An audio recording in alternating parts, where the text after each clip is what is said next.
Sinimulan na natin yan. Naku po, wala nang non-stop na ho ito. Diba? Kaya mabuti pang pag-usapan muna natin ng ilang mga importanteng bagay na nangyari sa ating lipunan. Kasi baka naman mapag-iwanan tayo sa mga usa-usapin na nangyayari sa ating lipunan. Ha? Una sa lahat, eto na. Pag-usapan muna natin itong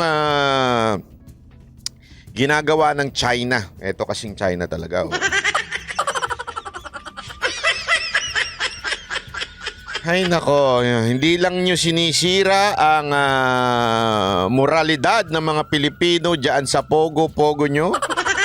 Abay, pati ba naman ang ating mga koral sa dagat ay inyong sinisira. Panoorin po natin ito ha. Ito. Pasok. Pati mga senador nagalit ng malaman ang maari na namang kinalaman ng China sa pagkasira ng mga bahura sa ating EEZ. Respetuhin daw sana ng Beijing ang maritime resources ng Pilipinas. Nasa frontline ng balitang yan si Mean Los Baños. Matindi ha.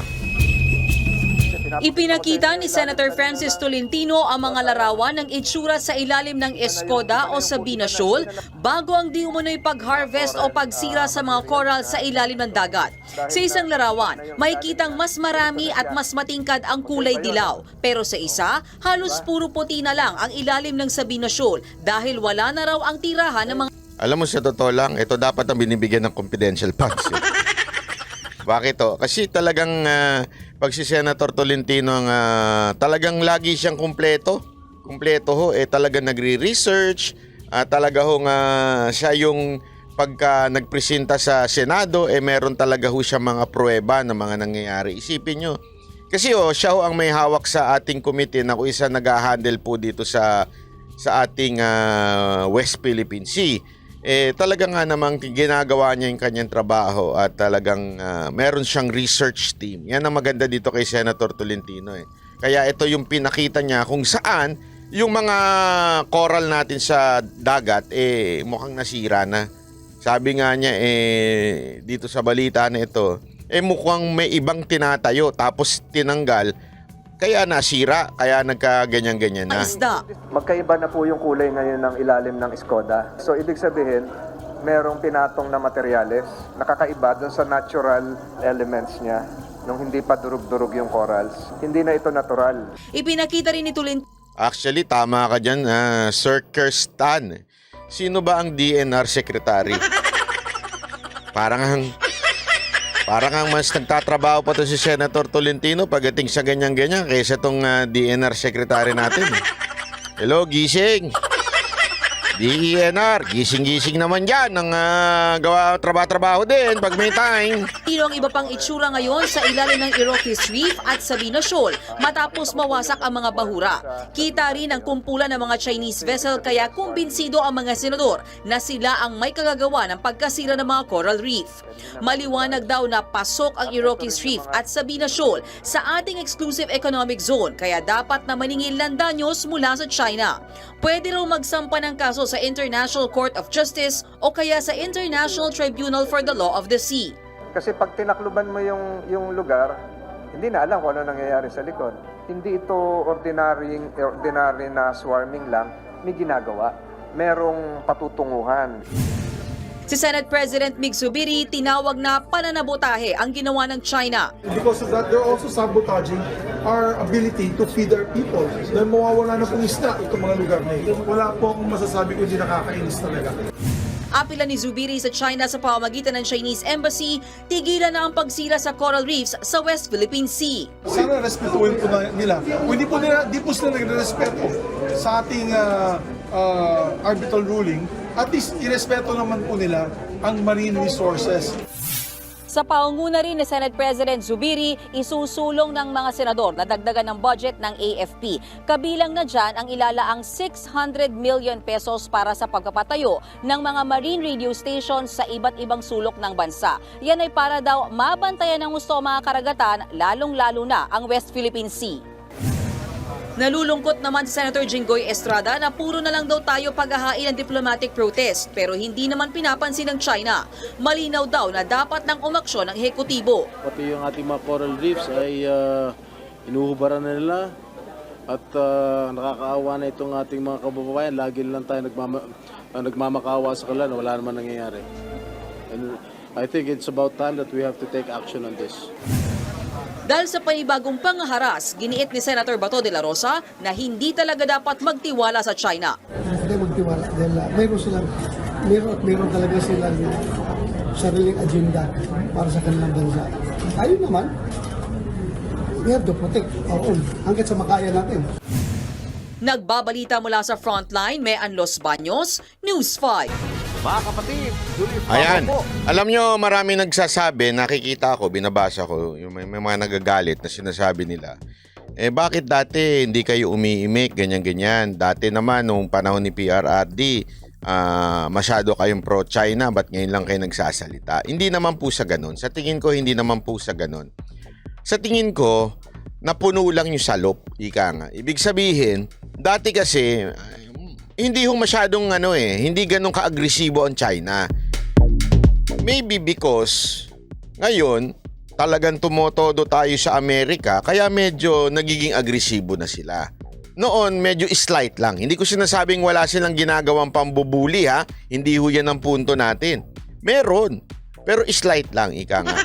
Kaya nga, 'di ba, ilang diplomatic protest na ho tayo, naalala ko pa 'yan, si minura pa nga ni DFA Secretary, 'di ba? Dating DFA Secretary ni PRRD, nagalit pa nga ho 'yan.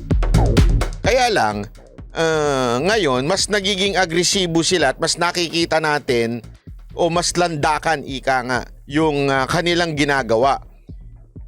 Maybe it's about time na we do something else. Maganda yung ginawa ni Senator Tolentino na kanyang inayos yung map. Naglabas din ng map. Pero I think more than that, we can do more. Which is, hindi naman ho sakop na ng Senado. I think the national government should do something about it. Especially yung itong Chinese embassy natin. Dapat, ewan ko ba kung dapat na bang sipain sila. Hindi kasi kung wala ho kasi nga sabi nga dito ano ngayon kung tayo ay humingi ng danyos kasi yan na sinasabi, di ba?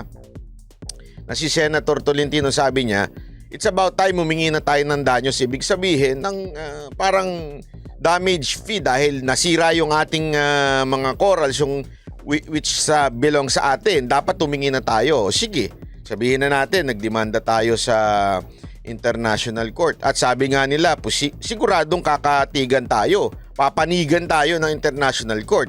Kaya lang, para na naman yung arbitrary natin na nanalo tayo tas wala naman nangyari. Parang ganyan lang sila eh.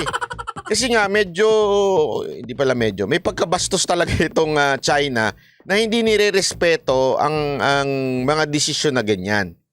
'Di ba? So, maybe it's about time na a little bit harder siguro yung ating i-implement. Like, patalsikin na natin dito yung embassy ng China. Kasi yun lang naman ang pwede pa para maramdaman na nila na, uy, hindi na kayo welcome dito. Mukhang niloloko nyo na talaga kami. Pero ako sorry pero sa akin, kung meron talagang titirahin tang gobyerno na ito, tirahin nyo yung pogo talaga. Masasaktan sila dyan di ba? Although, China government is in denial. Actually, galit pa nga daw sila sa pogo Pero gayon pa man, dapat talagang, yun ang unahin Unahin sa tingin ko hindi man yung isang foreign policy. Hindi man yun kasama sa foreign policy.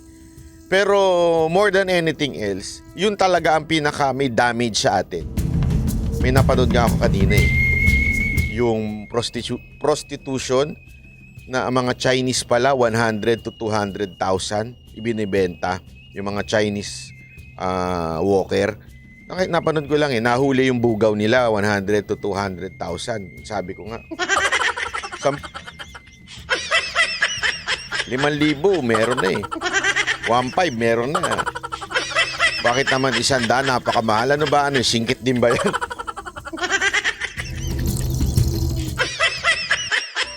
Bakit kaya ganun kamahal, ano? Hindi, kasi nga, bakit ganun, hindi, ito, joke lang yun. Pero ang talagang dahilan kung bakit ganyan kamahal, kasi ganyan sila ka-big time, yung mga Chinese na naandi dito. Ganun ka-big time. Hindi dahil sa maganda yung babae nila, hindi dahil sa ganun. Dahil sa sobrang big time ng mga Chinese, ibig sabihin, yung mga nandi dito, hindi ho mga small time na mga ang ano rin naman, ang customer din naman nila, hindi naman Pilipino. Wala naman Pilipino magbabayad ng 100,000 o kaya 200,000 sa isang gabi. Totoo, wala naman siguro. Kung gobernador ka o kaya congressman ka, malamang. Pero kung hindi. Ang baho. Ang baho pa niya mga yan, amoy kikiam. Huwag ganun, barat ba? Amoy kikiam. Hindi, sa totoo lang, isa lang ibig sabihin yan. Ito hong mga Chinese na ito na nandi dito, hindi ho mga small time. 'Di ba? Kaya nga, nung nakita ko yon, hindi sa nagulat ako sa Ibig sabihin, may pera yung mga executive pogo workers na naandi dito. And because of that, maybe yan ang dahilan kung bakit hindi sila mahuli-huli. Kung may pera nga silang pampaligaya, ika nga, di ba? Tawag natin leisure yan eh. How much more kung magbabayad sila para sa kanilang kalayaan? Kung nahuli sila, kung sila ay may ginagawang hindi tama, ibig sabihin, kung yun ngang leisure nila, kaya nilang magbayad ng 100 to 200,000 isang gabi. How much more yung kanilang business to protect their business? Di ba? Naintindihan niyo ibig sabihin? Para proteksyonan ng kanilang negosyo, sigurado ako magbabayad yan ng malaki. Sa, sa City Hall ba? Nasa kung saan sila naandoon? Na lungsod? Sa mga nasasakop na mga istasyon ng pulis? Di ba? So sana, gumawa ng paraan ng national government. Kasi, sabi nga nila, baka nga pati yung mga barangay captain dyan, may kita dyan eh. Para hindi sila masita eh, di ba? Ganyan yan eh, imposible eh. So ibig sabihin po niyan, talagang malupitan ng dito, ang kalakaran. Kaya, minsan na alam mo yun, naiinis ka dahil doon sa nangyayari sa West Philippine Sea, di ba? Yung panggagago, pangbubuli, paninira ng China dito sa ating karagatan. Nakakainis naman talaga. Mabuti nga meron tayong Senator Tolentino para bantayan yan eh. Pero more than that, sa sarili nating bakuran, ginagawa nila eh. Naintindihan doon natin? Sa sarili nating bakuran, hinahayaan natin sila. Sa tingin ninyo, anong impression na ibinibigay niyan doon sa karagatan? Di ba? Anong impression nun?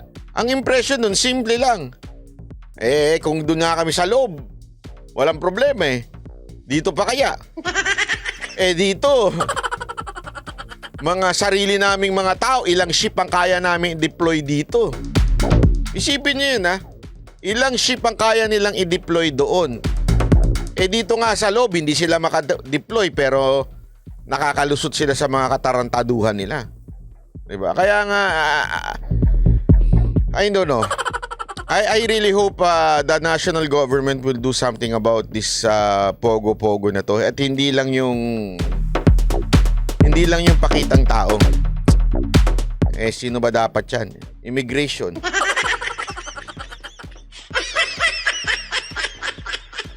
Hindi sa totoo lang, isipin nyo na maigi to. Itong ating immigration, sobrang busy silang kakapigil sa mga Pilipino na umalis dito sa ating bayan dahil daw quote-unquote sa human trafficking. Isipin nyo na mabuti yun. Human trafficking ang dahilan nila kung bakit naghihigpit sila.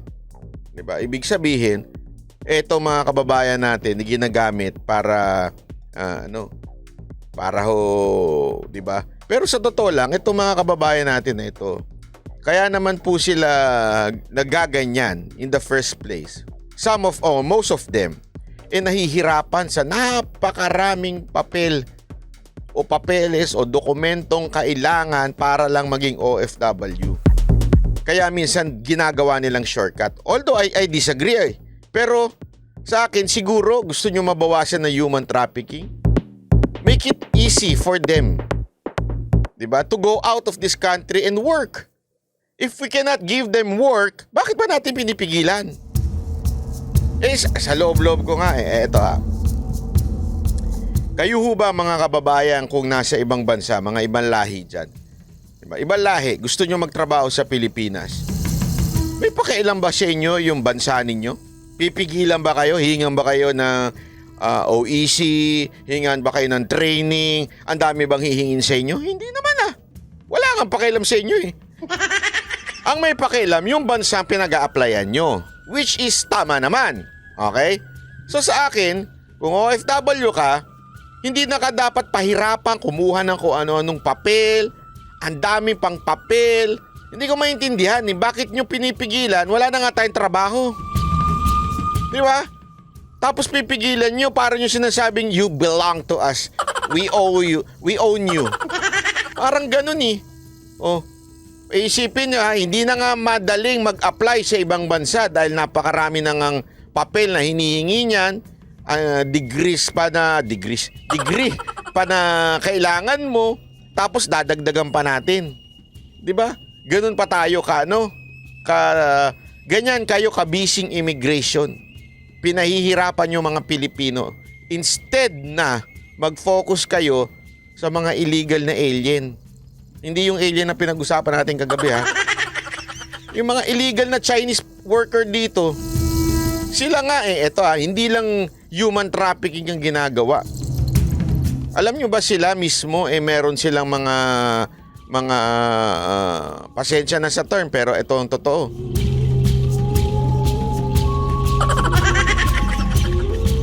Wag na nga, sama ng tawag sige na nga. Meron talaga silang sariling mga kondo-kondo dyan ng parausan. Ganun. Mga Pilipino na on call. Ginagamit ito ng, sabi ko sa inyo. Dati ito ang usapan sa mga barbar, sa mga umise. Dati, pagka gusto mo daw lumuwag-luwag ang buhay mo, aangkla ka sa hapon. Diba? Totoo naman, aangkla ka sa hapon para yumaman ka, tumira ka sa magkatrabaho ka. Ngayon, hindi na ganun. Ngayon, hindi mo na kailangan pumunta ng Japan para yumaman ka. Although meron naman din, okay? Pero ngayon, dito ka lang daw sa Pilipinas. Kasi marami naman po dyan na mga Chinese na sponsor. Kaya nga yung sinasabi nilang sa immigration na we are just protecting you. That's bullshit. Sa totoo lang po. Pasensya na immigration that's bullshit. Yang sinasabi ninyong pinoproteksyonan nyo ang mga Pilipino? Huwag tayong ganyan. Kalokohan yan. Kung talagang pinoproteksyonan ninyo mga Pilipino, yung mga illegal pogo worker, paalisin nyo. Kasi sila ho yung mga abusado. Sila ho ang nagko-corrupt sa ating mga pulis. Sila ho ang nagko-corrupt sa ating... Isipin nyo, protektado sila ng mga pulis. Hindi lang... Alam nyo yun? Sila ho protektado ng mismong mga city hall. Ganun sila. Ni ultimo ng gobernur Yung banda dyan sa south. May sarili pa silang island. Saka nakakita nun. Tapos sasabihin ninyo, we are concerned sa mga Pilipino. Leche kayo. Hindi, totoo naman di ba? Kaya yung sinasabi ng immigration, napakakalokohan ho yan. Sana masilip din nun ito ng Senado natin. Bakit nagpapatuloy pa ang pogo dito sa Pilipinas? Bakit tuloy-tuloy pa rin hanggang ngayon? At nag-expand na sila. From pogo, naging love scam na.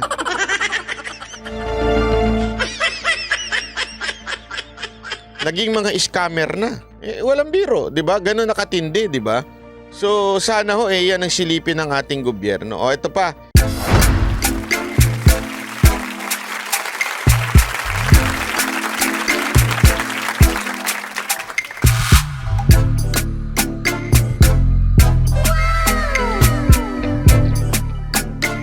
The next performance will start momentarily.